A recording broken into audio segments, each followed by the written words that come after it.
Today's edition of Mac Voices is brought to you by Blue Apron. Blue Apron delivers fresh ingredients and recipes to your door so you can cook something new and interesting tonight.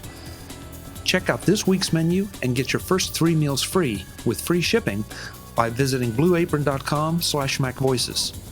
Blue Apron, a better way to cook. And by the new Mac Voices presence on Facebook. Watch your favorite Mac Voices episodes on our Facebook page and discuss them or anything tech-related in our new Mac Voices Facebook group. Join the party, express your opinion, and make your voice heard. Welcome to Mac Voices. This is the talk of the Apple community, and I'm Chuck Joyner. Folks, once again, we are doing a Road to Macstock show. We have a lot of speakers and presenters to get through, and this year I'm trying to do it a little bit earlier than we did last year to make sure you have all the information you need to decide to join us in Woodstock, Illinois on July 15th and 16th at Macstock. We're going to have a whole lot of fun. We definitely hope you will join us. This time around, I get to welcome Tom Schmidt for his very first time on Mac Voices. I'm really excited to have him both as a guest here and as a presenter there. Tom, it's great to see you. Thanks for joining us. Good to see you, Chuck. Thanks for having me. Yes, you're a familiar face from previous Macstocks, but not on the stage, I don't believe. No, I tried to get a speaking slot at last year for sure. And I can't remember if I did the first year or not, and there just weren't enough openings. But, I was able to come down and help out with some things and hang out with everybody, so that was cool.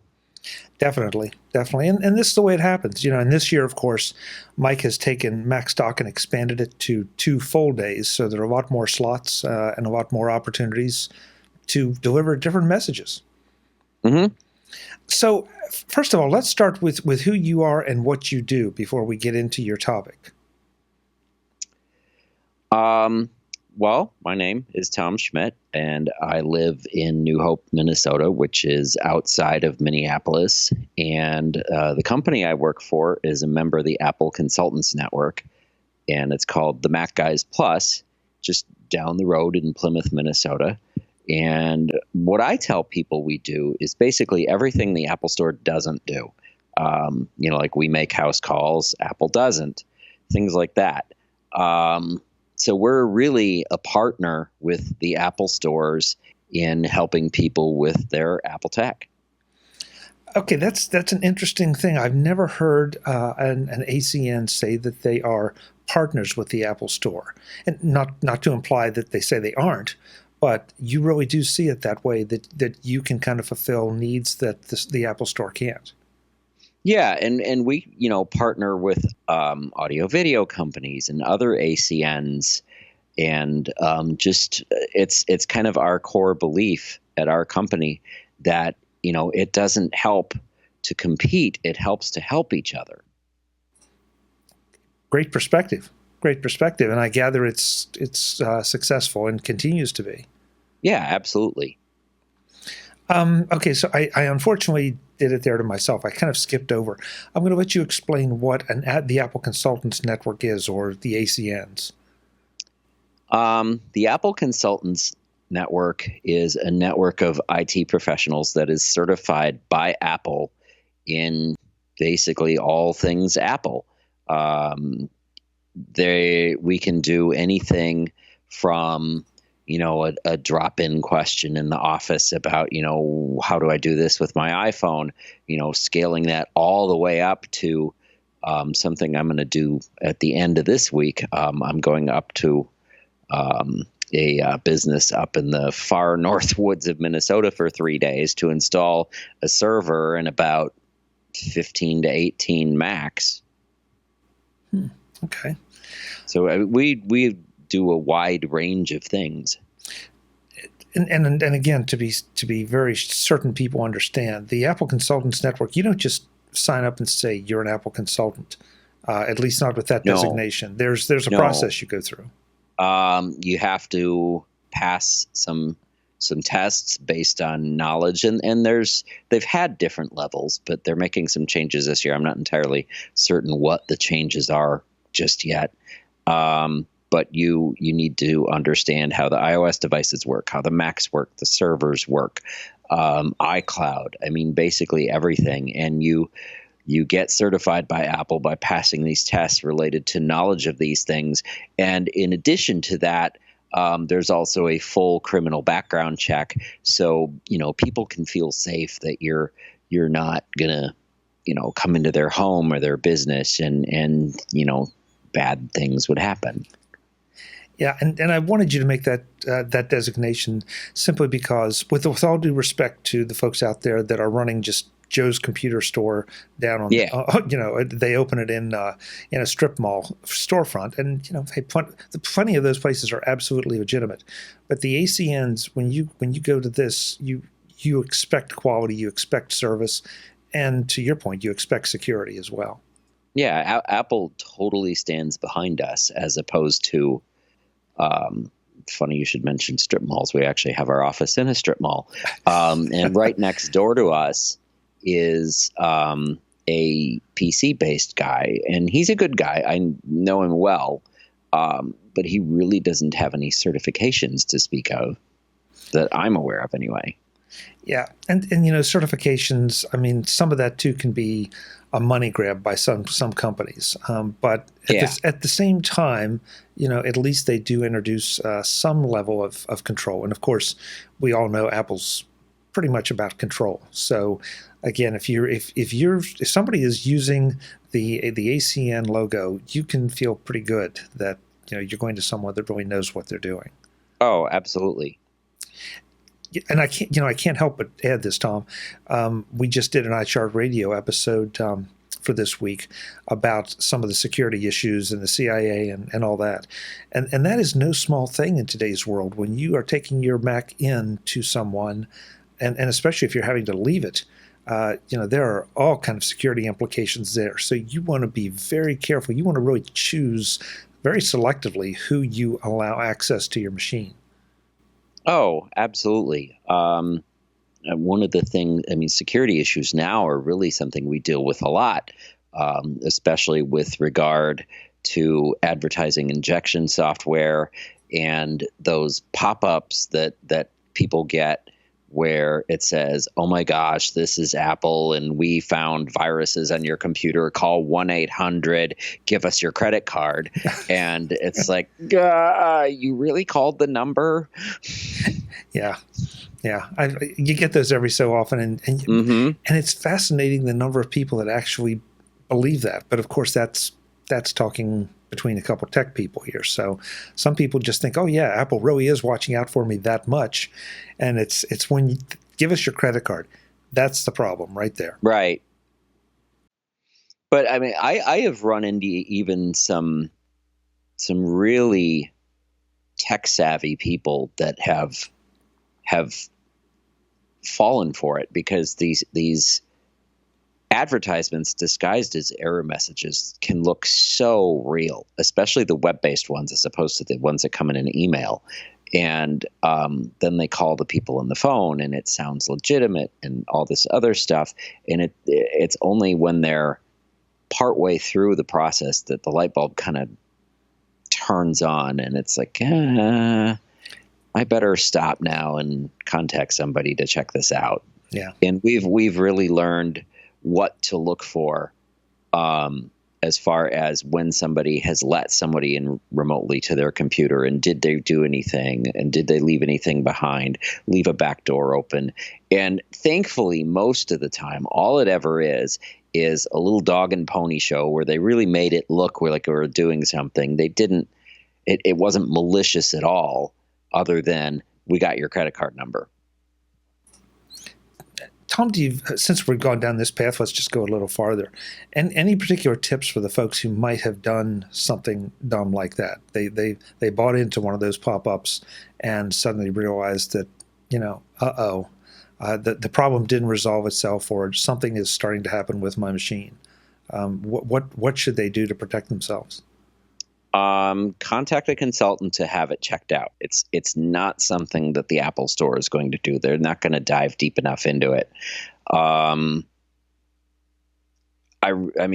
If you did go for one of those, get help.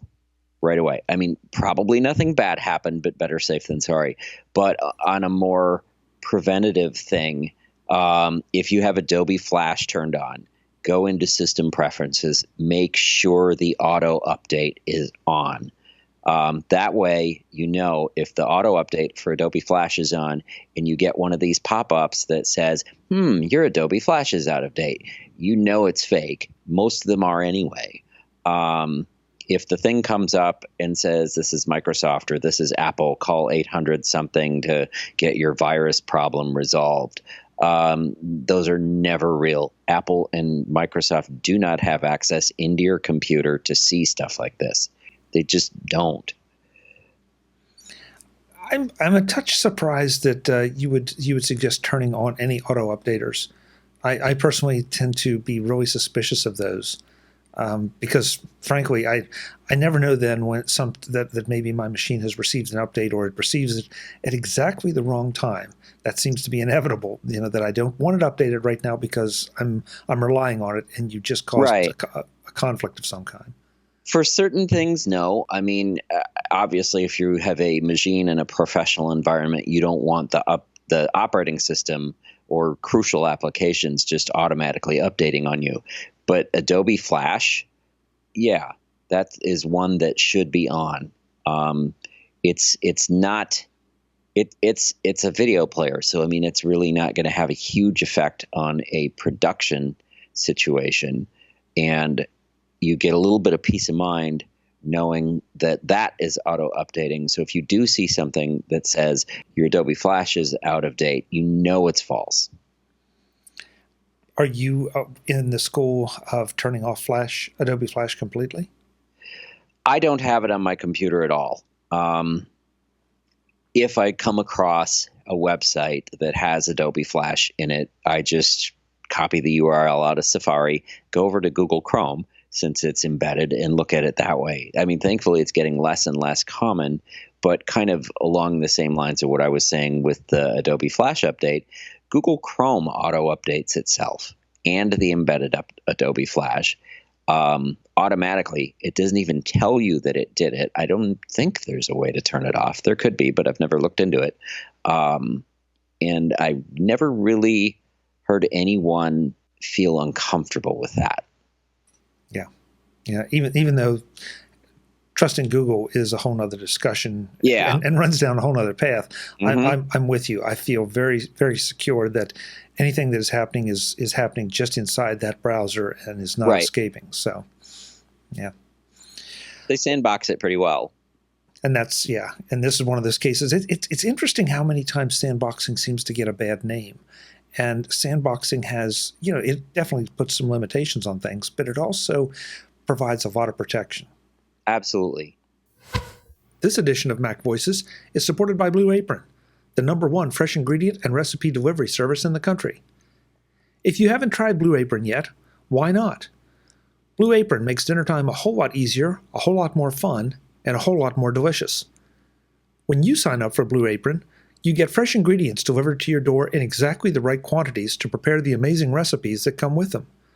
There's no waste, no annoying trips to the grocery store, and never a missing ingredient. You make the meals yourself with your family, and that means more together time, something that's often lost in today's world. Best of all, the meals are delicious, since they often help you learn more about the things you didn't know you would enjoy. There are other reasons to like Blue Apron. Each meal is less than $10 per person, making them very affordable. The produce comes from Blue Apron's network of over 150 local farmers that practice regenerative farming. Beef, chicken, and pork all come from responsibly raised animals, and the seafood is sustainably sourced under standards from the Monterey Bay Aquarium Seafood Watch. Finally, if you don't think Blue Apron can get to you, you would be mistaken. They can deliver to over 99% of the continental United States. You can check out this week's menus and sign up for your first 3 meals free with free shipping by visiting blueapron.com/MacVoices. I promise you, you will love how good it feels and tastes to create incredible home-cooked meals with Blue Apron, so don't wait. That's blueapron.com/MacVoices. Blue Apron, a better way to cook. Thanks to Blue Apron for their support of MacVoices. Okay, so now that we've solved at least some people's security problems, or hopefully given them something to think about, tell us what you're going to be talking about at Macstock this year. I wrote an article for mymac.com several years ago called What to Do When Your Mac Needs Repair.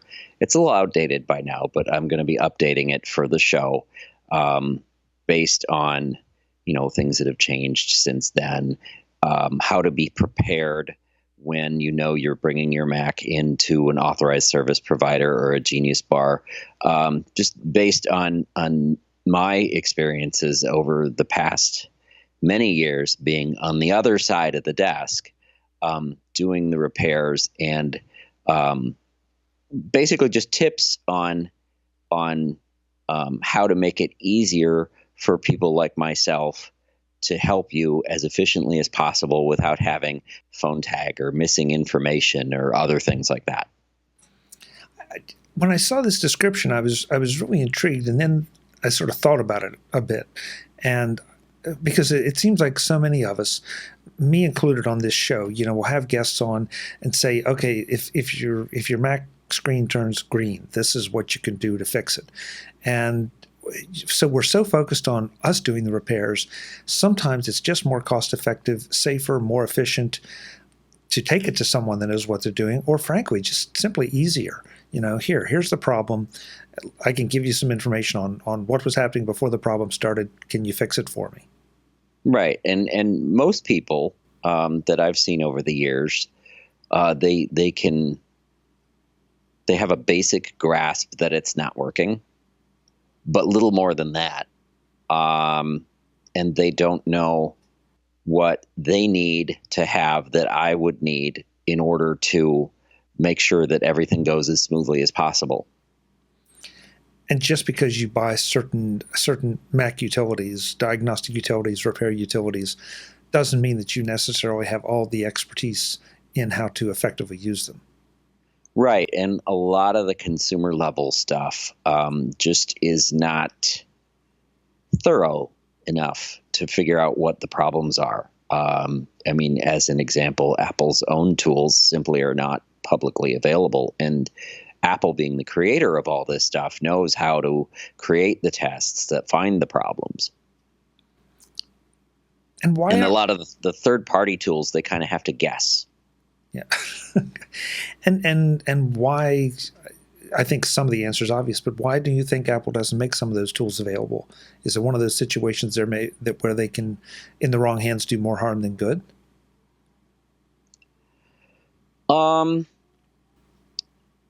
couldn't tell you the exact reasons, really. I can kind of speculate.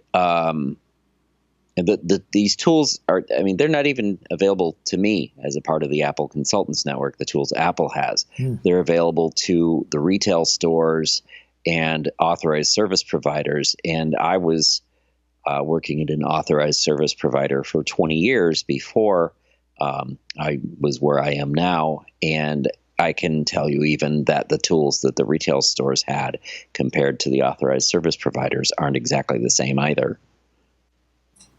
Okay, so now you've just introduced a new term. So authorized service providers are a little bit of a different thing than ACNs? Yeah, that would be, for example, one of the ones that you might run into the most of now probably would be the Simply Mac stores.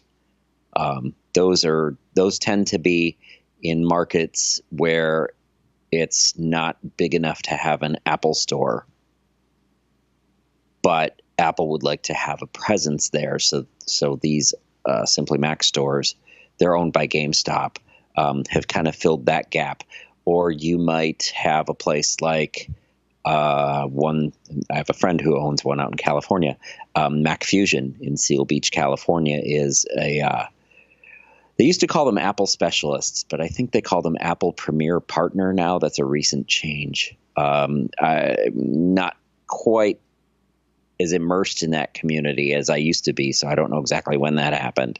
The one I worked at for 20 years was First Tech Computer in Minneapolis.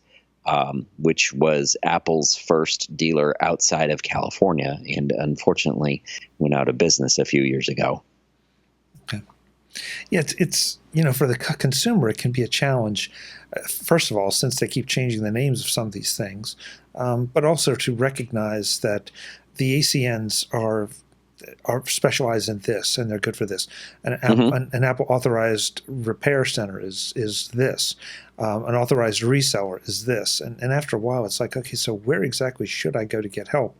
I think that's one reason a lot of people have defaulted to the Apple Store as at least their first stop. I think the default is more so based on my personal experience, just because it's the first thing that comes to mind. It's Apple. Apple has an Apple Store.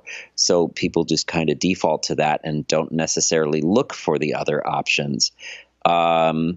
Just using those three things separately, you've got an Apple Store and an Apple authorized reseller, or Apple authorized service provider. They can order service parts from Apple. An Apple consultant cannot. So that's, and like I said, the diagnosing tools, the retail store has them, the service provider has them, an Apple consultant does not. So they fill different parts of the Apple world. You get kind of an overlap. You've got the ACN on one side doing everything basically that the Apple Store doesn't do, and then you've got the service provider in the middle that can kind of straddle all of that if their business chooses to. Got it. Interesting. Yeah, interesting. All the options, I guess. A lot of times, many of us perceive that my service options have gone down because there's so many independent computer stores that have frankly dried up and gone away. And the truth of the matter is there are a lot of options. They might not necessarily be immediately local to you, but you really do still have a lot of options when you start having some of those problems. And the easiest way to find a member of the Apple Consultants Network would be to go to consultants.apple.com, and there is a search function where you can put in your zip code and find one near you. So back to the Macstock session, we sort of slid away from that again. Are you primarily going to be addressing hardware concerns, software concerns? What kind of things do you think you'll be covering that will trigger, say, a trip to get your Mac fixed? Oh, both really. I mean, oftentimes, like say the blinking folder or blinking question mark back in the old days, that can be hardware or software. So I'm not really going to zero in on things quite that specifically. It's just going to be, best practices broadly when you need help. Okay. So this is Mac focused. It's not iOS focused or any of that. Okay. I mean, the options with an iOS device are quite a bit more limited. Yeah, which is not good for those of us that like to tweak these things and play with them. But right. It's one of the strengths of iOS that it is so behind the scenes that you really don't have a lot you can do to it, which is a good thing. That's why it's such a great tool for so many people that maybe have, I'm going to say limited computing needs. I don't mean limited, you know what I mean. That right. Facebook, Gmail, web surfing, those kind of things. It's ideal for those people. Right. It's kind of like when Steve Jobs drew the comparison of calling the Mac a truck. I mean, you don't need this big truck to haul things around if you're just going to the drugstore. Right. So, I mean, for people who just need email, web, and Facebook, an iPad or even an iPhone, like in third world countries a lot, there's, people's only computer is their smartphone. Yeah, and that's, and I think we're seeing that more and more with at least with a lot of younger people. Mm-hmm. That they are so into their iPhones and to maybe a lesser degree their iPads that it's an extension of themselves now. It's not even, I don't think they even consider it a real piece of tech. It's just this is a piece of my life and that's it. And I see that a lot with seniors as well. I mean, Melissa Davis certainly could tell you a lot of this stuff. Their needs are easier, and the iPad is simpler to maintain, so they gravitate more towards the iPad and not having a computer. Yeah. How do you see, as an ACN, how do you see some of the evolution that we're seeing, especially in the Macs? And I'm thinking specifically of the MacBook Pro with Touch Bar adopting only USB-C. Boy, there was a lot of alphabet soup in there. Is this making your job tougher? Is it making it easier, or is it just sort of more of the same, just the natural evolution? Right now, it's really not having an effect. I haven't seen that many of them yet. And the MacBook also just has the one USB-C port. It's something where the majority of things that I'm dealing with outside of installing new machines are computers that are 3 or more years old. Once they get outside of that Apple Care is when I have a little bit more of a tendency to see things, because again, people kind of default to thinking of the Apple stores first. And once a machine gets declared by Apple as vintage, then they don't supply parts for it anymore, and they send those people my way. And the flip side of that is if somebody comes in with a out of warranty repair on, say, a Retina MacBook Pro, I'll probably send them to the Apple store because they can get a better deal there with Apple's parts prices and whatnot, being able to, get the parts directly from Apple, as opposed to kind of the ways that I have to kind of get around that a little bit. Should I ask about the ways you get around it, or should we leave that for another time? Well, I have a supplier, and they can get me things, and it's not illegitimate at all. It's just not Apple. Okay. Should that be a concern for anyone that's coming to you for that kind of repair, that it's not Apple? Well, they're still Apple parts. They're just coming from a different supplier. I feel very strongly about putting non-Apple parts in a machine, and that's kind of one of the things with the phones and the iPads is if you go to some of those phone repair places, oftentimes they're not able to get Apple parts. So they get whatever it is, wherever they get it from. I don't know a whole lot about that. But I know enough about it that it's something that our company doesn't want to do.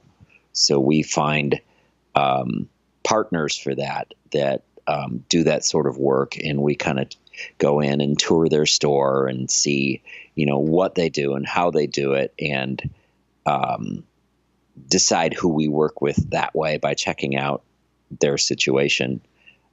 There was a choice that we were making a couple of years ago between one franchise and another franchise, and I went into one of them. I'm not going to say the names. Sure. And they were working on machines or they were working on iPhones and iPads at workstations that weren't anti-static protected. The stores were dirty. The people did not seem to be able to answer basic support questions about how things worked. And then we toured another one, and they had, everything was spotless, anti-static wrist straps, well-lit work areas, smartly dressed personnel. I mean, it was just night and day. And it's like, I'm not going to work with these guys. I'm going to work with these guys. Yeah. Yes. Appearance isn't always necessarily the best indicator, but no, it's also not a bad one. Right. If you have a choice between something like that, I would have made the same choice, no question about it. It's like when you're walking through the mall and you see those kiosks where they're fixing iPhone screens. Just a little kiosk in the hallway. I've yet to see one of those with anti-static protected work areas. And I see those, and it just, this kind of goes in my head as I'm walking by. And I just kind of want to say, how can you do this to people? I'm a little embarrassed to admit I never even thought about that, but you're absolutely right. That not that I've sat and done an evaluation on any of them, but yeah, I've watched them work, and there's no anti-static wrist strap. There's no nothing. Wow. And most people don't even know anything about that. I mean, it's kind of crazy. Apple's training video on that is decades old, but it's kind of funny, but it's really good. What I tell people, just what it boils down to is, you rub your feet on the carpet and you touch your sister and you feel a shock. But a shock that's so small that you can't even feel it can just take out a motherboard in a computer or a phone or anything. Yeah. And I've seen it happen. Oh, yeah. I think all of us at one time or another have seen a piece of hardware or motherboard taken out by static. I can't say that I've seen it happen when I didn't know they were static, but I've seen it happen when there was. Right. And you hear that crack, and it's like, oh, boy. Mm-hmm. Well, even just moving your arm and your shirt rubbing against your arm generates some static. So when people talk to me about, well, can I just do this myself? Whether it's install memory or tear a machine apart, the first question I have for them is, do you have an anti-static wrist strap? And then I get the little deer in the headlights look, and it's like, do not do it yourself. Yeah. Cost yourself a lot of money for something that's relatively simple. And I think a lot of us would say, yeah, I'm capable of that. But if you don't take that basic protection, hey, maybe, it's a little like standing in the bathtub and flipping the light switch. You probably are going to get away with it. But the one time you don't is going to cost you dearly.